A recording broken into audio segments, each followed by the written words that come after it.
good movement on the big hive, on the blue one.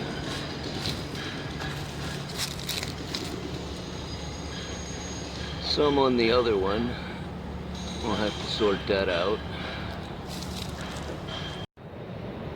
Hey, what's going on, guys? Welcome back to the channel.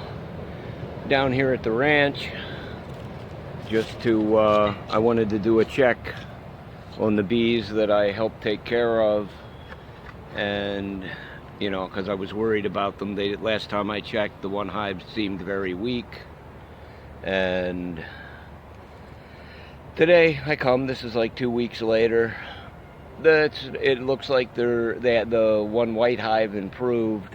There's actually capped brood in there. I actually saw what looked like larvae. For those that you don't know, young bees.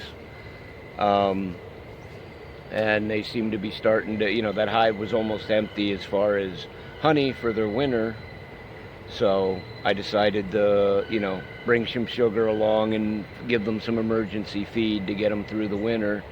I used the mountain hive method, kind of an abbreviated of it. You know, I still haven't winterized them yet. But there's a few stills of the frames and some of the go away. They're pissy because it's getting towards the end of the day here. But hope you enjoyed the video. Like, subscribe, hit that notification bell. This is 42. I'm out.